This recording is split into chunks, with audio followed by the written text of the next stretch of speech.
राजा विक्रमादित्य ने शीशम वृक्ष से पुनः बेताल को नीचे उतारा और उसे कंधे पर डालकर चल पड़ा।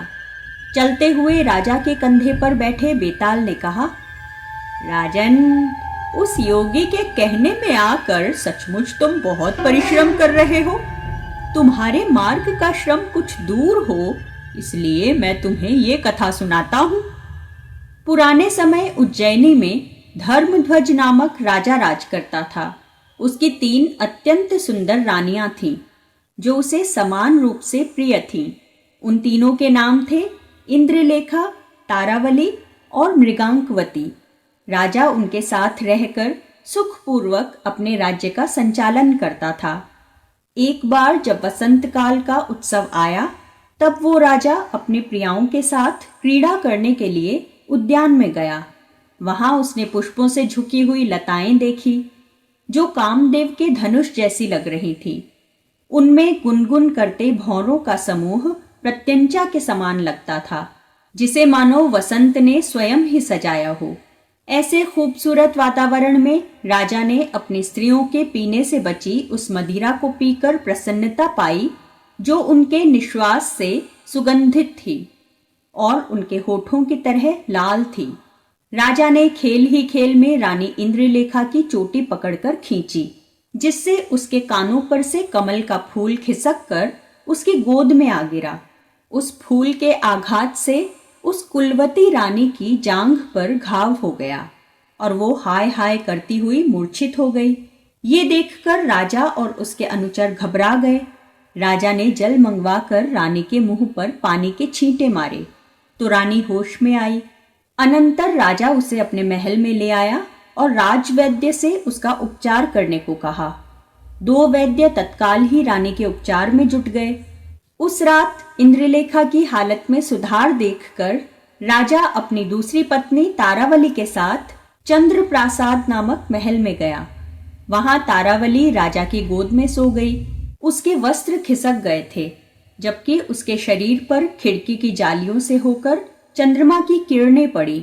किरणों का स्पर्श होते ही रानी तारावली जाग उठी और हाय जल गई कहती हुई अचानक पलंग से उठकर अपने अंग मलने लगी। घबराकर राजा भी उठ बैठा। राजा ने देखा कि तारावली के उस अंग पर सचमुच ही फफोले पड़ गए थे।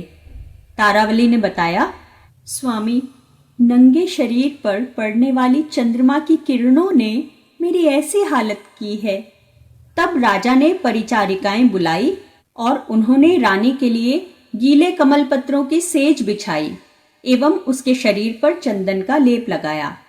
इसी बीच तीसरी रानी मृगांकवती भी जाग उठी। तारावली के कक्ष से आती आवाजें सुनकर उसकी नींद उचट गई थी। राजा के पास जाने की इच्छा से वो अपने कक्ष से निकलकर तारावली के कक्ष की ओर चल पड़ी। अभी वो कुछ ही कदम चली थी कि उसने दूर से किसी के घर धान कूटे जाने की आवाज सुनी। मूसल की आवाज सुनकर वो विकल हो उठी और हाय मरी कहते हुए मार्ग में ही बैठ गई।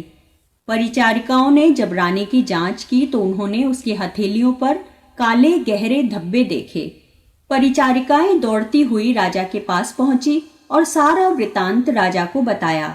सुनकर राजा भी घबरा गया और तुरंत अपनी रानी की हालत देखने उनके साथ चल पड़ा। रानी के पास पहुंचकर राजा धर्मध्वज ने उससे पूछा, प्रिय, ये क्या हुआ? तो आंखों में आंसू भरकर रानी मृगांकवती ने उसे अपने दोनों हाथ दिखाते हुए कहा, स्वामी, मूसल की आवाज सुनने से मेरे हाथों में ये निशान पड़ गए हैं। तब आश्चर्य और विषाद में पड़े राजा ने उसके हाथों पर दाह का शमन करने वाले चंदन आदि का लेप लगवाया। राजा सोचने लगा, मेरी एक रानी को कमल के गिरने से घाव हो गया, चंद्रमा की किरणों से दूसरे के अंग जल गए और इस तीसरे के हाथों में मूसल का शब्द सुनने से ही ऐसे निशान पड़ गए। हाय, देवयोग से मेरी इन तीनों ही प्रियाओं का अभिजात्य गुण एक साथ ही दोष का कारण बन गया। राजा ने वो रात बड़ी कठिनाई से काटी। सवेरा होते ही उसने राज्य भर के सभी कुशल वैद्यों और शल्य क्रिया करने वालों को बुलवाया और अपनी रानियों का उपचार करने को कहा। उन वैद्यों और शल्य क्रिया जानने वालों के संयुक्त प्रयास से जब रानियां शीघ्र ही स्वस्थ हो गई, तब राजा निश्चिंत हुआ। ये कथा राजा को सुनाकर उसके कंधे पर बैठे हुए बेताल ने पूछा, राजन, अब तुम ये बतलाओ कि इन तीनों रानियों में सबसे अधिक सुकुमारी कौन सी थी? जानते हुए भी यदि तुम मेरे इस प्रश्न का उत्तर ना दोगे तो तुम पर पहले कहा हुआ शाप पड़ेगा। ये सुनकर राजा ने कहा, बेताल, उन सब में सबसे सुकुमारी थी रानी मृगांकवती, जिसने मूसल को छुआ भी नहीं। केवल उसकी आवाज से ही उसके हाथों पे दाग पड़ गए। बाकी दोनों को तो कमल एवं चंद्र किरणों के स्पर्श से घाव तथा फफोले हुए थे, अतः वो दोनों उसकी बराबरी नहीं कर सकती। राजा ने जब बेताल को ऐसा सटीक उत्तर दिया तो बेताल संतुष्ट होकर पुनः उसके कंधे से उतरकर उसी शीशम वृक्ष की ओर चला गया। राजा विक्रमादित्य एक बार फिर उसे लाने के लिए उसी दिशा में चल पड़ा। इस बार भी वही क्रम चला। राजा विक्रमादित्य ने शीशम वृक्ष से बेताल को उतारा और उसे अपने कंधे पर डालकर ले चला। रास्ते में फिर से बेताल ने मौन भंग किया।